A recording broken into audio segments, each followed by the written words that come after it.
Hi, everyone. Thank you for joining us today for this webinar on design thinking and transportation and how it relates to TSMO. We're really excited about diving into this topic with the three experts who are going to be presenting today. Before we get started, just a few housekeeping items. As many of you know, all of our webinars are recorded and available on our YouTube channel.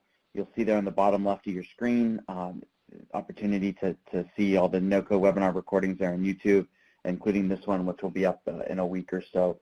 So please do be sure to sign up for our newsletter, follow us on Twitter, check out the website where we always notify everyone that the recording is available. As always, your phone will be muted throughout the webinar. If you have any questions, there's a discussion pod there on the right. We'll be moderating a Q&A at the end of the presentations. So this webinar is a little bit different than our TSMO-focused webinars, but we feel equally as important. This comes out of a session that Shar MacArthur of Idaho DOT held at TRB earlier this year, and Patrick Sun and I were able to attend and see that session and thought that this topic comes really close to what we try and do with TSMO in terms of communications, change management within an organization, and the general approach to handling the overall customer that the operations community aims to serve. And so that's where we got started. We thank Shar MacArthur, Gary Vansuch, and Patrick Halley for leading the entire organization of this, including the presentation that you're about to see and that they've put together. This presentation will go back and forth between the three of them, and then additionally, we have a few videos, so you'll see us transition to video throughout as well. Again, the webinar is recorded. The slides will be available for you to download later, so do be sure to share with all your colleagues and those within your organization. We'd love your feedback during the question and discussion time period as well. I'm going to do introductions up front since the presentation is going to flow from beginning to end with the three speakers. So first with us today is Charlene MacArthur with Idaho Transportation Department. She's the Chief Administrative Officer. After a successful career in the private sector, Shar MacArthur assumed the position of CAO at Idaho Transportation Department in October of 2013. She's championed the innovation strategy that launched the award-winning Innovate ITD and has accumulated improvements in efficiency and savings exceeding $8.8 million in 5 years. In addition to serving for TRB and ASTRO, you'll hear later about how Shar has become a coach at the One Stone High School, facilitating design thinking with students who are undertaking community service projects. Also with us is Gary Vansuch, the Director of Process Improvement for the Colorado Department of Transportation. As a member of the CDOT top executive team, Gary directs efforts to improve the organization's operations, make government more effective, efficient, and elegant. He has over 30 years of business improvement and change leadership experience in the energy, financial services, and governmental services sectors.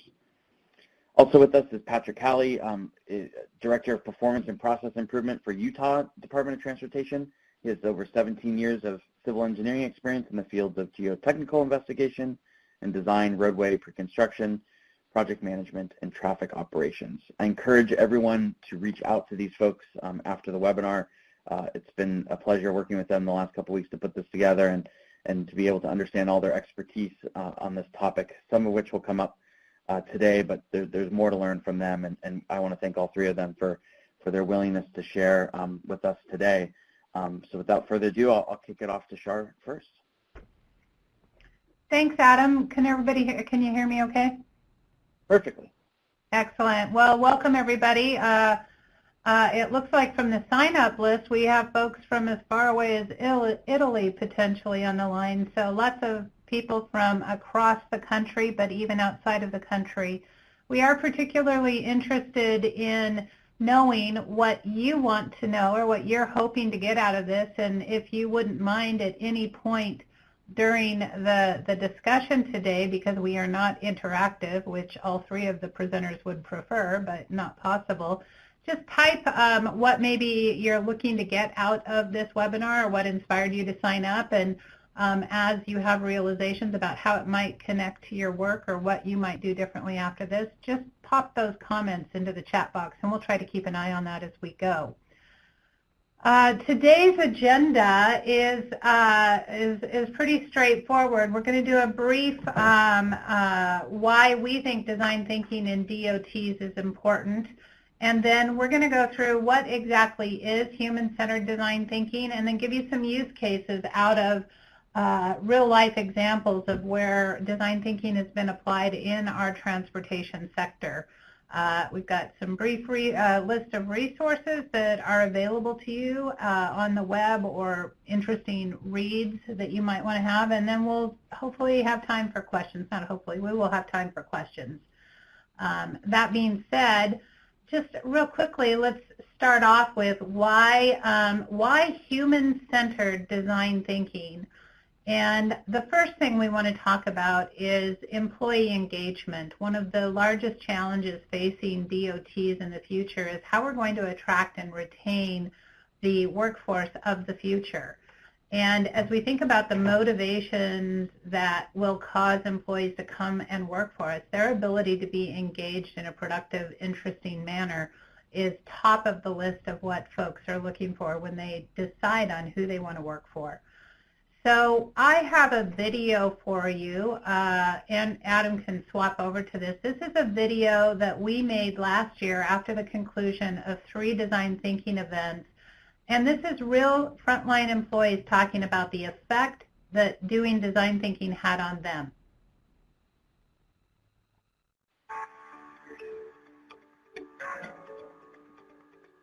Holy crap. Engineering stuff. What I thought. Because the design and design thinking is totally opposite what I was thinking. Well, I had no idea what they were talking about. After hearing a little bit about it, I guess I was had my doubts, questioning how that was going to work, I guess.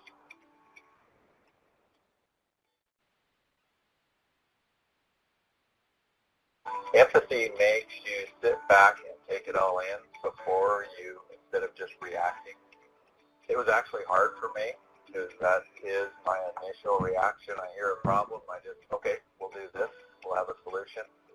Maybe that's not the right solution, maybe that's not the best solution, but it was a solution. Well, once we got to that part of it, it kind of changed the course of where we were going and what we were doing, you know, at the time. As soon as we got into the empathy stage and we started working that, it kind of took us in a different path. So it was definitely a game changer.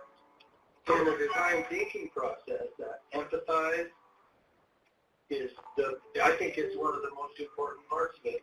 You empathize, you define, you ideate, you prototype, and then you test.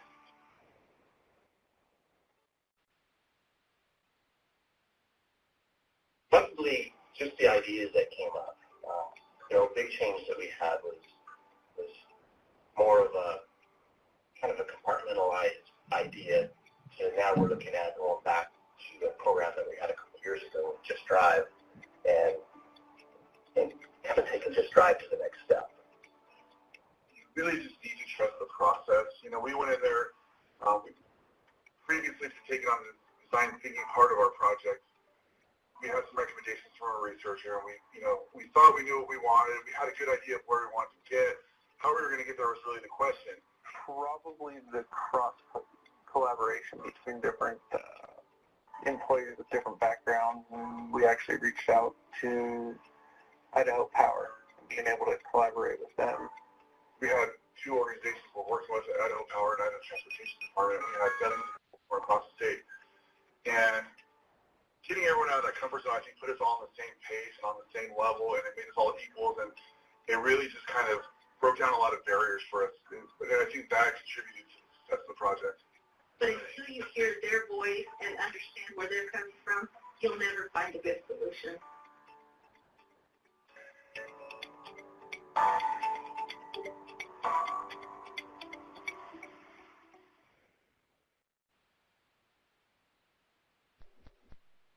I'll let Adam pop the slide back up, and then Gary from Colorado is going to tell you about customer focus.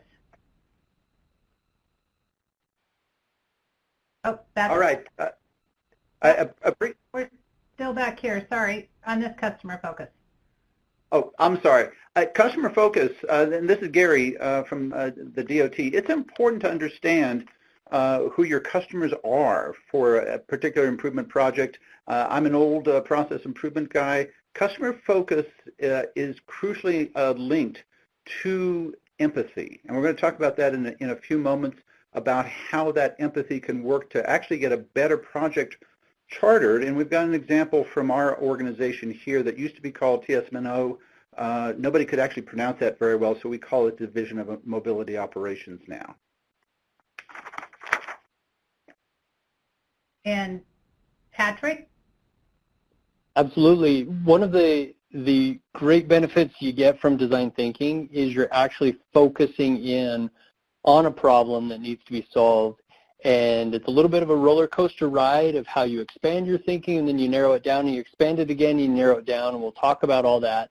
But in the end, you have a very targeted improvement that you can actually take action on. And because you've gone through these brainstorming sessions and then narrowing it down and then trying a bunch of things and narrowing it down, you know that you've come up with the idea that's going to help you most. And just like Gary and Shar were talking, it's your customer focus, it's that employee engagement that's really going to get your buy-in. And so that targeted improvement really happens because they were engaged throughout the process. So what we want to do, we want to take you through all the phases of design thinking, but we're going to start with a high-level video that's going to show you end-to-end what the design thinking process is, and then we're going to dive in, each of us, a little deeper in each one of the phases. Go ahead and roll that, Adam. Thank you. Hi there. Have you noticed that the world is full of problems? There are big, hairy problems, like poverty and disease, and small annoyances like misplacing your keys. However, the geniuses at Stanford have come up with a process that will broaden your perspective and help you create better solutions no matter the type of problem. This process is called design thinking, and it's here to change the way you tackle problems. Design thinking encourages people to explore new alternatives, creating options that had not existed before. Design thinking is successful because it focuses on the needs of the user. It's more than just good ergonomics. It's about understanding the context and culture of the stakeholders involved. This understanding is found using direct observation and qualitative data, which produces stories that people can really empathize with. Once the research is conducted, the problem solver is more apt to define what the real problem is. After diagnosing the true problem, it takes time to ideate or brainstorm new ideas without the constraints of existing solutions. Because design thinkers learn by doing, these radical ideas are then made into simple prototypes that test possible outcomes. Rapid prototyping speeds up the innovation process because we only learn about the quality of our ideas when we test them in the real world. The process of ideating, prototyping, and testing is repeated early on so that mistakes are quick, cheap, and ultimately lead to success. So, why design thinking? The process provides a method and a unified language for multidisciplinary collaboration, leading to greater creativity and better solutions faster. Suddenly, the world's problems are simple and manageable with design thinking.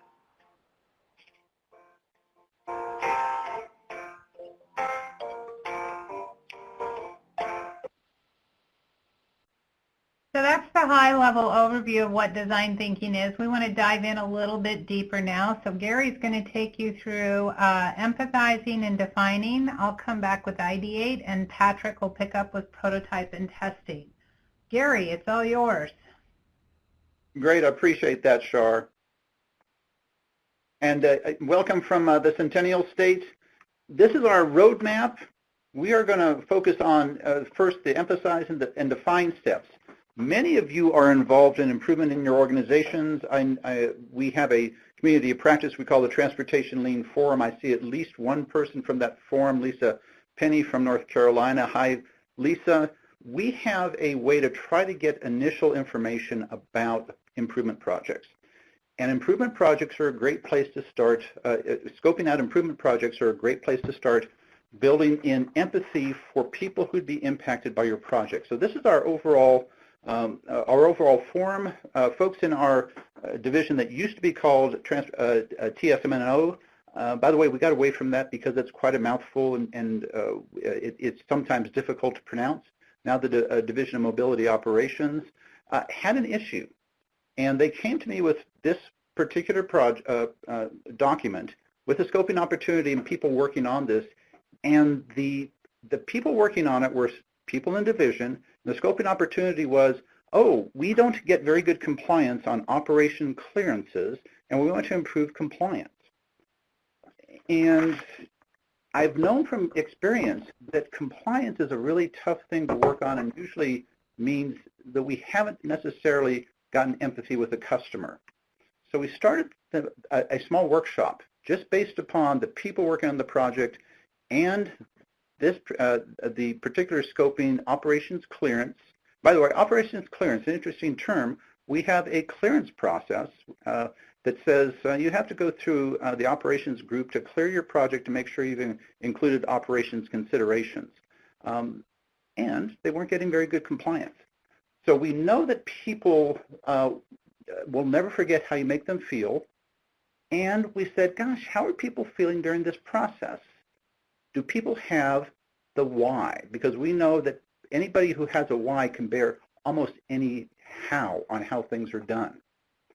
So we came back to this document and said, let's try an exercise that brings in the people that are actually impacted by the process. Let's build in the people in the scoping because every problem has a human element. Who would actually be impacted by this particular project? Because in transportation, and I'm an old engineer, we spend, metaphorically, we spend a lot of time designing a bridge, but not nearly enough time thinking about the people who are crossing it. So can we think about the people that are crossing it? And people said, sure, glad to do that. Let's talk about the people that are impacted by our operations clearance process. Let's try to listen to them. Because if you don't know where you're going, any road will lead you there. And the same is true for people. If you don't have empathy for the people that you're designing for, you're likely to take the wrong path. Let's think about the people who face the problem every day. So we've got an empathy exercise. I'm going to talk about, and we call it the persona exercise to help us get empathy with the people impacted. I want you to think about improvements that you might have in your own TSMO or operations group at your Department of Transportation. Who are the people impacted? How would they like to be treated? How would they like to feel from your improvement? So who are we empathizing with? And people said, well, of course we're talking about project designers. You know, we get transportation projects. They don't always include operations considerations. That's why you have a clearance. And I said, okay, the scoping document that we have doesn't have any of those listed. So let's talk about what do they need? What do they need to do? Well, gosh, they need to fill out the clearance process. Well, why is that? Well, that improves their projects. That improves their projects. Well, gosh, okay, so what do they see? And I remember somebody at the table said, you know what they see? They see bureaucracy. They see a clearance process. They don't understand why. And you could actually see across the table light bulbs coming on across the table. What do they say? And people said, gosh, they've actually called us up and said they see bureaucracy. They're not seeing help. And I know people at the table said, well, gosh, that's just exactly what we're trying to do. We're trying to help their project be more successful from an operations standpoint. And what do? Well, gosh, they drag their feet on actually filling out the operations clearance because they're seeing it as bureaucracy, not something helping them. And what do they hear? Guess what? Somebody around, it took a while. There's actually silence around the table for a while. But people said, you know what they hear from us? You're not complying. As opposed to, oh, this is actually helping us. And what do they think and feel? Well, they didn't feel very good coming out of that process at all. So we actually changed the scoping and even the name of the process. The scoping opportunity went from improving compliance in the process to improving service to the customers in this case project designers, so that they are more successful with the operations portions of their transportation improvement projects. And we changed the name of the improvement process from operations clearance to TSMO Evaluation Service. TSMO Evaluation Service Process Improvement Project. It made all the difference in the world to go through that effort to scope this differently, because people remember how you make them feel. This whole process made them feel a lot better. They had a much better idea of the why this was happening. It all happened because we took the time to say who's impacted and how can we make this process better for them.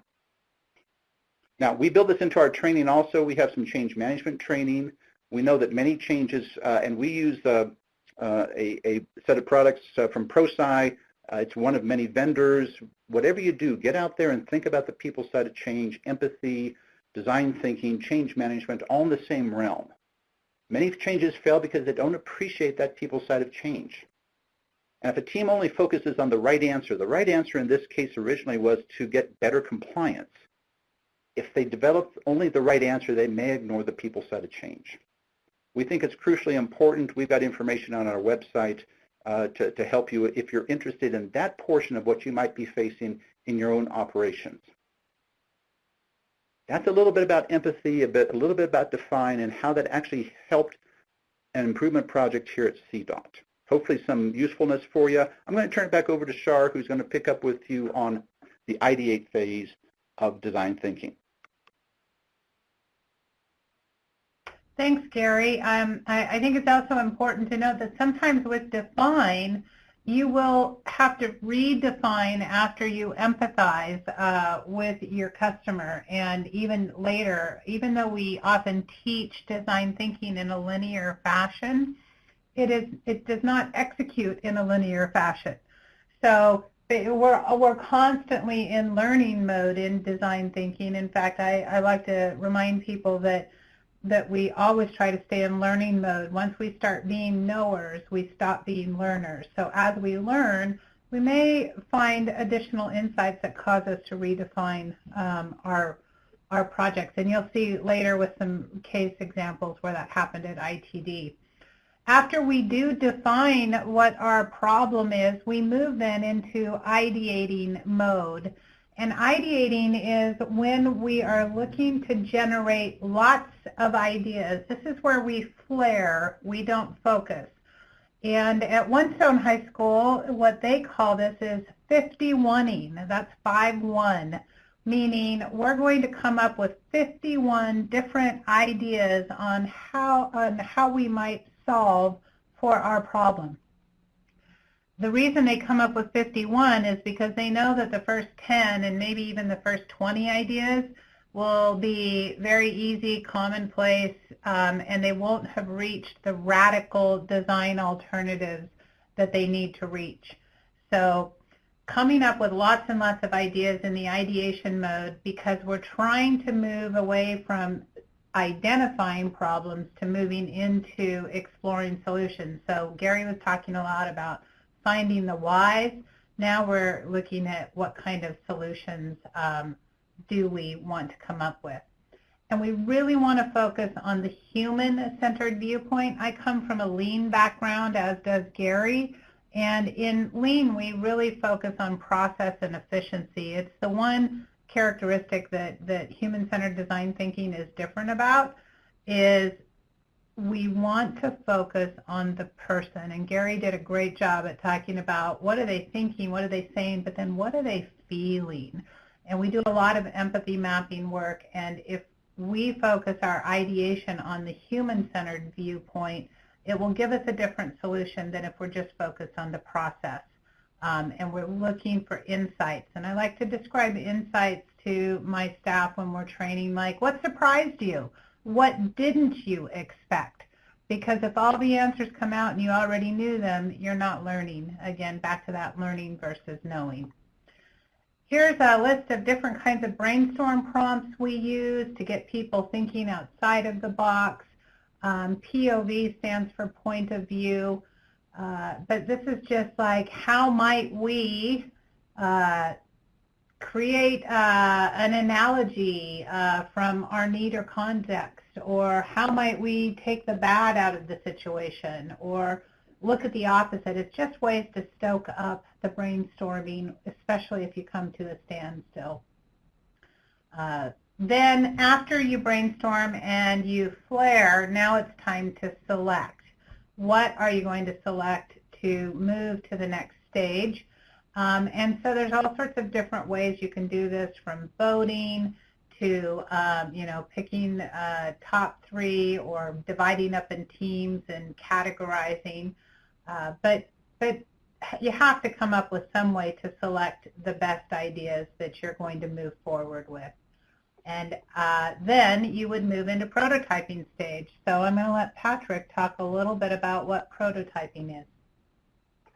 Thanks, Gary, and thanks, Shar. I appreciate this opportunity to work with Colorado DOT and the Idaho Transportation Department. They've been really inspirational for us here in Utah, where we don't have the lean background or the history here, and we've learned through the past couple of years how effective design thinking can be. And so my absolute favorite is the prototyping mode. So when I got assigned to this, I was super excited, because this is where you actually get to make something that represents all of these ideas and these emotions and these thoughts that you've been exploring through the first part of design thinking. And really, prototyping is getting those ideas out of your head into physical form, and that can be as a wall of Post-it notes. It can be a role-playing activity. It can be a space and object interface. It can even be a storyboard. It can be really whatever physical thing that you can make to represent those ideas. Now, in early explorations, you want to keep your prototypes rough and rapid. So it's this rapid prototyping to allow yourself to learn quickly and investigate a lot of different possibilities. The more 3D, the better, because we all live in a 3D world. If we are expected to look at a plan set and understand exactly how it's going to work, we're going to be limited on the feedback that we're going to get. We'll talk about testing in just a second.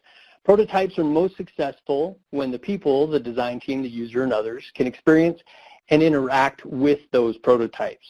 You'll learn more from those interactions, and then you can dive deeper into empathy.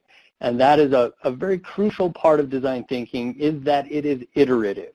You are going to go back to those empathetic conversations as people are trying your or interacting with your prototype, and that is so, so important. So why do we prototype? So we want to deepen our understanding through that empathy gaining. We can build to think. Once we see things in a different light from different aspects, it can actually enhance the brainstorming, enhance more ideas of how we might solve that problem. We create prototypes to test and refine solutions. We inspire others. They see what we're doing and can build off of that. It's very much of the yes and mindset rather than the yeah but. When we get in that yes and mindset, our prototypes can really take on a life of their own and help to solve the problem in a way that we may not have seen before. So the goal of prototyping is really to learn. So a phrase that they use here is, if a picture is worth 1,000 words, a prototype is worth 1,000 pictures. And so getting that into the hands of your folks, you can also solve disagreements because you can eliminate ambiguity. You can assist in gaining more ideas and reduce miscommunication. It also starts a communication that is different than what you had before, because you have something that you're actually looking at and interacting with. And one thing that we try to emphasize here at the Utah DOT is these quick and dirty prototypes allow you to fail quick and fail cheap, right? If you can get your prototype to help you learn something new and then move on quickly with low cost, you've really succeeded. And we manage the solution building process by identifying a variable that encourages you and then breaking it down into smaller chunks. And then as we prototype to test, this is where we iterate and we iterate and we iterate. The fundamental way we test our prototypes is by letting users experience them and react to them, and creating prototypes to test with users, you have the opportunity to explain your solution and your decisions, as well as your perceptions and what your user needs. Now, this is a little bit of a training, and I want you all to look at the slide deck on your own after this, and there's notes in there, and you can use this to go back to understand a little bit better. And so how we do that is try to think what you're trying to learn with your prototypes. By creating these low-resolution objects or scenarios, you can probe with questions. Staying low resolution means you can generate ideas without committing. And by not committing early on, you continue that progress forward. And it's not just to have a mock-up or a scale model of your concept, it's also looking at how they interact with it. And so when we move on to testing, you've got to start. You have to have a bias towards action. Don't spend too long on one prototype, and keep those empathetic conversations in mind as you're putting it in. What do you hope to test with the user? What sorts of behaviors do you expect? And just like Shar said, what did you not expect that happened? And noting those down. And then identify what's being tested in each prototype. What is it specifically that you want them to interact with? And you should be looking for that particular, to answer a particular question when tested. So these are some photos from a few design events that we had in Idaho and in Utah, and really you should have fun with it. You should be engaging and just using the creative side of your brain to solve the problems. It creates an opportunity for teams to interact with one another and feed off of one another. And while these are examples of prototypes that have happened at events, other building materials like steel or electronics also can be used, but those are typically in longer type situations. They may be not at an event itself. And so don't limit yourself and say, I have to have an event to be able to rapidly prototype and get an answer, but that you can use these principles over time. And as you understand them, interaction with your folks will be different, and you can go back to empathy or move forward over time to put these together. As we move to testing, it's super important for that refining bit of it, and that it remains human-centered, right? Once we come up with our prototype and we've tested it once, that's not the end. It's refining it over and over again. And when you test prototypes, you should consider both their feedback to your solution and the opportunity to gain more empathy. You're in a learning mode when you engage with the prototype. So how to test is you're going to have different roles. You're going to have people that set it up, but not give them too much. Don't walk them through what it is you want them to get out of it. Let them discover that on their own. You're going to have those that are actually engaged in it, the players, and most importantly, observers, those that are there just purely looking at what they say, how they feel, what their facial expressions were, how they hold themselves when they're interacting with that object or with that scenario, and taking that information to build a better prototype. And as you go through, you can see here on the right on the procedure, it's don't show and tell. When it's appropriate, you can ask them and have them verbalize what they're feeling. You can also follow up with questions and tell me more, and very open-ended questions that allow them to express how they feel.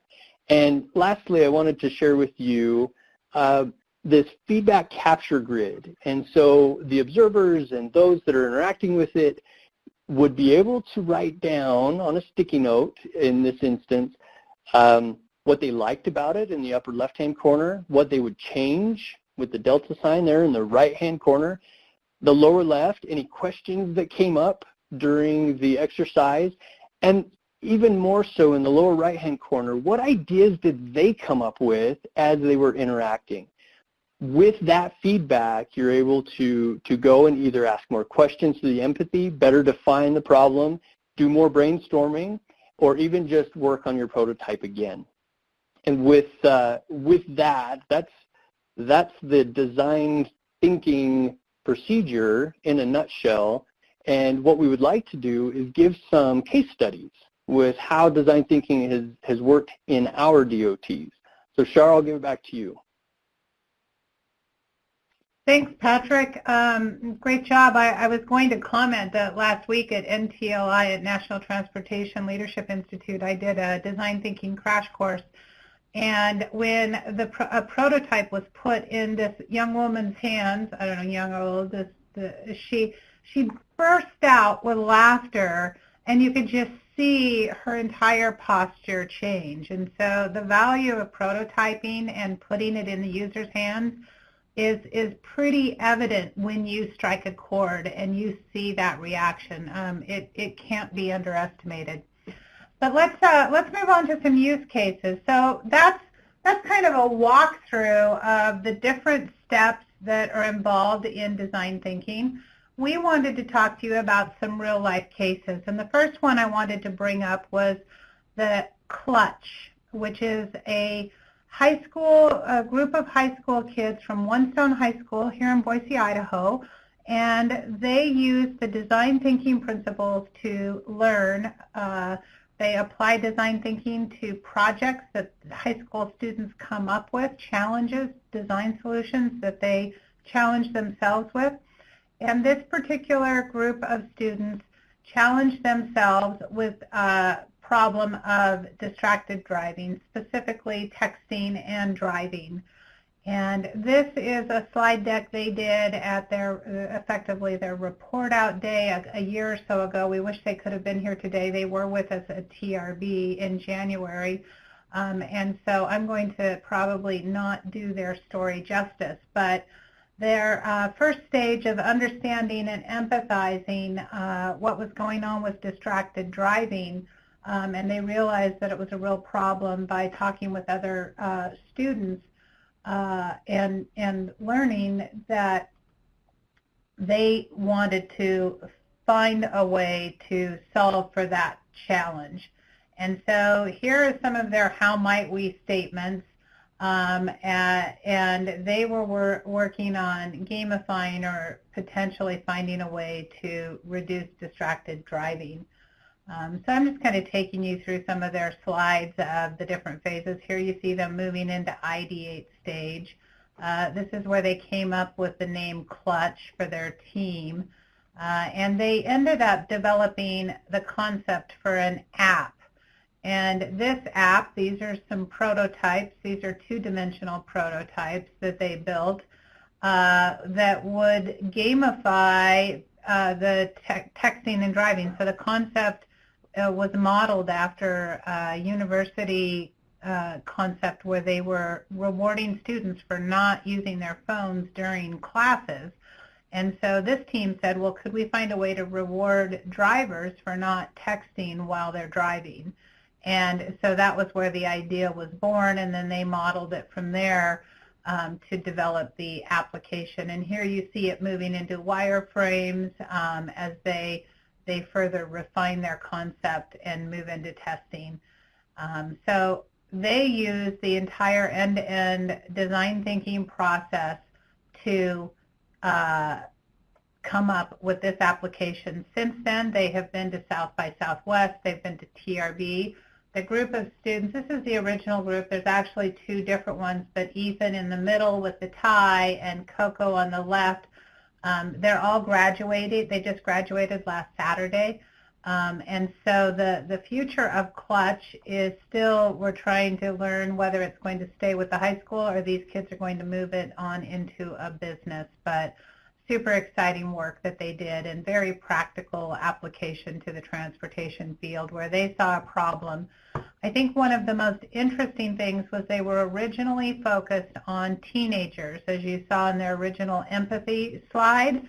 But what they learned when they started doing their empathy work that most of the problem was not with teenagers, but teenagers' parents. And what they identified was that the technology was so familiar with teenagers and kids that, and driving was not, but with the adults and the parents, it was really the parents who were having more of a problem. And so they actually changed up their model to target not just teenagers, but the driving population, and primarily parents became their target audience. So back to how we were talking about not being linear, but having to go back and redefine your problem statement. It wasn't texting and driving for teenagers. It became texting and driving for young adults or parents is what they ended up focusing on, although it's applicable to any population. So that's One Stone High School. I will add one other quick message, and that is that's how ITD started using design thinking. We had developed Innovate ITD, and as part of our innovation effort, every year we bring in the Boise State capstone students to evaluate how we're doing with innovation. And the first year we brought them in, they suggested that we start teaching our staff about design thinking. We thought, oh, that's cool, let's go and do that. And the first time we tried to do it, we had a lot of people say, we can't do design thinking. That's too hard. We're not MBA students. And so we actually gave up on it. And in 2016, ITD was nominated for Innovative Company of the Year by the Idaho Technology Council. And we were at the award ceremony, and there was a bunch of kids there in these T-shirts. And I was like, who are those kids? It happened to be they were students from One Stone High School, and I'd never heard of them before. So I was curious and started exploring, and that's where I learned about design thinking from One Stone High School. And I thought, if high school students can use design thinking to do all of these amazing community projects, not just Clutch, but they have lots of them that they do, we can certainly use design thinking at ITD to improve our organization. So we launched using design thinking. We don't use it every day, but we do use it occasionally. And what I've got here is 3 use cases that we did in 2018, and it is a video narrated by a One Stone High School student, actually, about the design thinking process. So I'm going to let Adam roll this video, and there will be 3 different design thinking events. Here's the first team. The first team tackled the issue of employee safety recognition. While their end result did pertain to their topic, the specifics of it changed throughout. They initially sought to fix the inequity they observed between recognition for those in high-risk jobs versus those in low-risk jobs. However, after empathizing with their users, the team realized that employees were not concerned about the equity of their recognition, but rather the way they were recognized in the first place. We found that what was really important to frontline employees with the most dangerous jobs was ending the day with everybody still safe, no injuries, and people going home to their families. The method and timeliness of safety rewards was ineffective. They were not an incentive to be safe, and the issuance was always delayed funds. In addition, ITD's previous method of recognizing employee safety, awarding belt buckles, leathering knives, heavy-duty flashlights, and other trinkets commemorating 5-year increments of continued safety, was disallowed under the state's new compensation rules. This meant the team had to come up with a new way to reward employee safety in a way that was meaningful, timely, and in compliance with state rules. Their solution was borrowed from an old military tradition, challenge coins. A coin will be issued when an employee is seen exhibiting a safe behavior in addition to the aforementioned 5-year milestone. Coins work at 3 different levels: bronze, silver, and gold. These levels correspond with the level of hierarchy from which the coins will be issued, bronze being the lowest level, gold being the highest. The coins are collectible, meaningful, and easy to distribute. Most importantly, they solve the team's design challenge to provide good employee safety.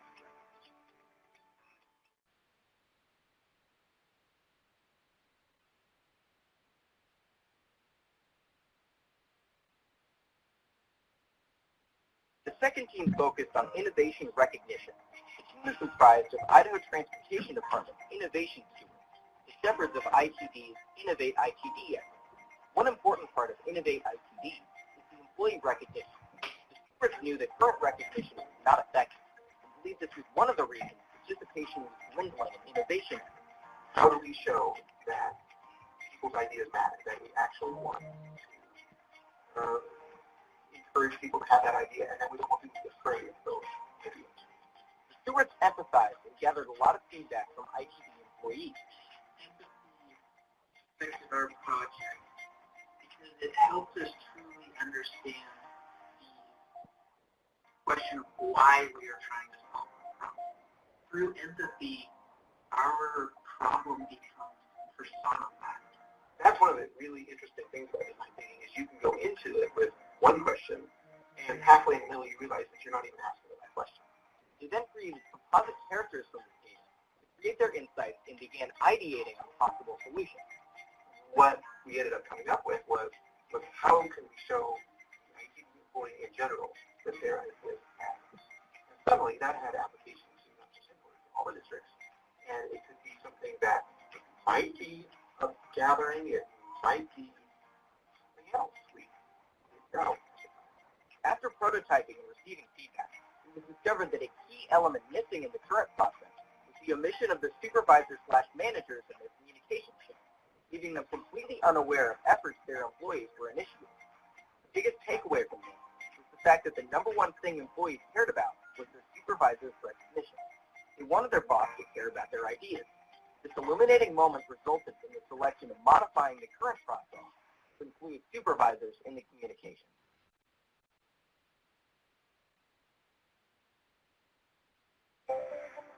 The SHIFT team was focused on developing a toolbox for Idaho employers to use in promoting safe, engaged driving behaviors among their workforce and their families and friends. The bulk of their project involved determining what exactly a toolbox entails. The team was created of employees from ITD and Idaho Power to explore what the toolbox needed to do and what it could do. So we thought it was, more the paper round, hey, here are some policies on paper, and that's kind of what we were leaning towards. So the problem is, what was the toolbox? What were we going to come up with? But it turned into a whole different ballgame. The initial idea of having the toolbox simply be a set of documents didn't resonate with us. The team later shifted their thinking from focusing on Idaho employers to Idaho drivers, utilizing the employers as an avenue to reach those drivers.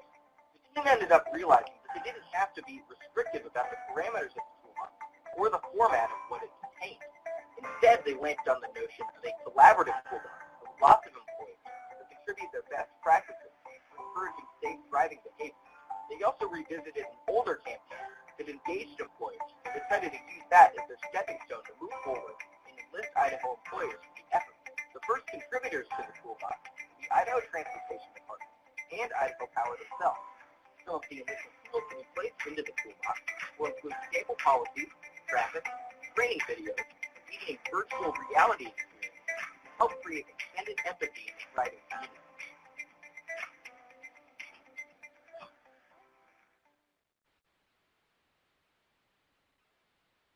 So those were the 3 events that we had in Idaho in 2018 that were design thinking events, and they're just design thinking is just one aspect of our continuous improvement landscape at ITD that fits into our strategy of continuously improving the organization. And the results so far, well, that was as of December. We're a little bit higher than that now, but you can see we keep track of our score and publish that for people to see. And it's a motivational point for the employees to get engaged. So design thinking has become a great part of our continuous improvement landscape here at ITD.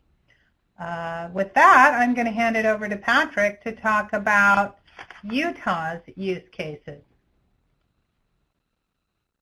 Fantastic. Thanks so much, Shar. I will grab my mouse. There we go.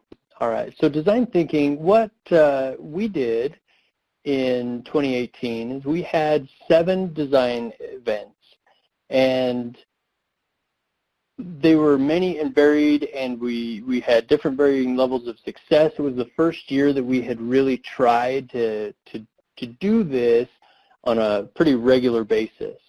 But what I'm hoping to talk about today is less about those events and more about the fact that beyond the events, it's the principles of design thinking in everyday practice that are really going to help people get engaged. And so we have a couple of case studies here that happened over time, and we didn't get a bunch of people together in a room to go through the steps, but as we worked with them, we recognized that we were following design thinking principles as we were solving these problems.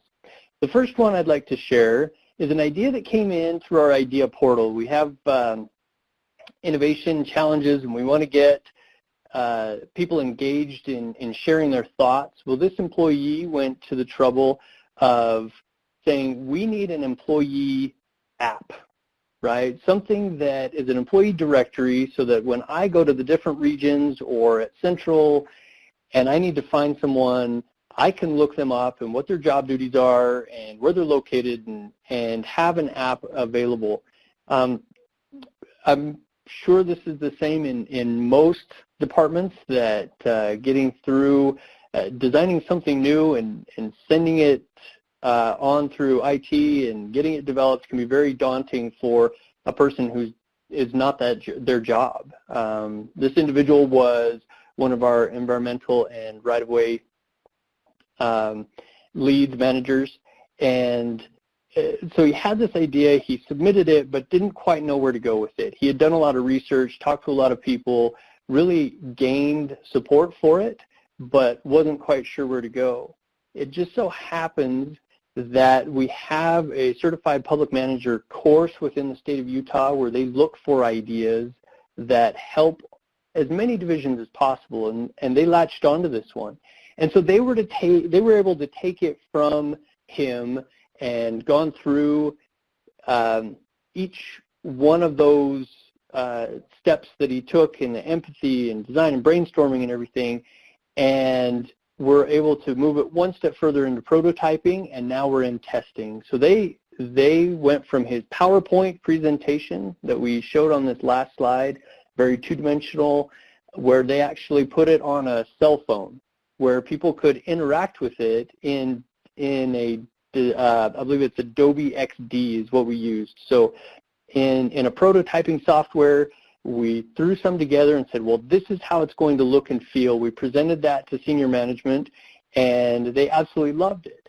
And so design thinking doesn't have to be one group starts with it and that same group ends with it. What we've found is that it can be a process where it gets augmented and changed and handed off, if needs be, to those that have the ability to take a few steps further. Now, David Auger, who's shown here, he's actually been a part of the process throughout, helping to guide it and push it forward. But we're really excited to see where this goes. We just received approval from our Department of Technology Services that they're going to start working on a web app, and we should see this actually developed and pushed through later on this year. And so we're very excited to show that as a case study, not only for our innovation program, but also for design thinking and going back and testing and trying and developing these prototypes. The next one we had is, if I can find the button, here we go. Our maintenance folks have these Vector trucks, and they're responsible for cleaning out the catch boxes. And what they found is these grates over time can be wedged with material, sand, gravel, things like that, and they can be very difficult to remove. And in fact, you can become injured quite easily because of the level of effort that is required to remove these. So he designed what he felt would be a safer way to add some this machine to his truck to help lift the grates, and so they can be safer. Another added benefit for adding it to the Vector truck is they wouldn't necessarily have to have a support truck with this hoist on it, or they could remove the support truck altogether by adding any traffic control that they needed on the Vector truck, as well as this grate lifter. And as you know, TSMO purveyors or transportation professionals, traffic operations folks, you can appreciate the fact that he wanted to minimize the disruption to the flow of traffic as he was out there. We want him to be safe, but if we can minimize the amount of people that are in the lanes, even better. And so with this design, he had drawn it out on paper and was ready to just build it. The problem he had was time and materials. We could get him the materials, but it was the matter of our machine shop putting it together. In lieu of that, we were able to engage a local university, Brigham Young University, to have their capstone team go through and use this as their project. And so they took his design and worked with him, and this is that empathy, the empathizing with the end user throughout the entire process. They had him involved as they were developing this, and as they would test and try things that he may not have had time or the inclination to do, they did stress testing, and they found the best members to put into this design. And they've shown that it works very well. And this is something, we have the prototype, we have the design, and it's something we can manufacture on into the future. And again, it started off with an idea of someone who had this real-life problem and thought long and hard about it, brainstormed, but didn't really have that prototyping and testing to do. And so we engaged another group to do that prototyping and testing, all the while engaging in that empathetic speaking. We anticipate that this is more the norm for us than the design thinking events, and we want to encourage people to understand the principles of design thinking. Being an engineering organization, we often go to what the right answer is right away. Once we've done our brainstorming, we've got the right answer, let's go ahead and implement it. And we're having to change that thought that yes, we do need to engage the end users, but throughout the process. Not only that, but it's okay to fail once you've come up with the idea. And by failing, we learn, and we can reiterate and prototype and test and do that a number of times to come up with the right solution. And so we're encouraged that these successes really help us in the future moving forward. I think that's a great point, Patrick. I hear time and time again of people who've been through design thinking events who talk about how they now make day-to-day decisions differently, whether it's in how they supervise or manage or lead people or treat their customers or approach their work, because they've taken these concepts of empathizing and failing forward, failing quickly, prototyping into their day-to-day work. And I think that's the transformational part from a cultural perspective. So I'm really glad you pointed that out.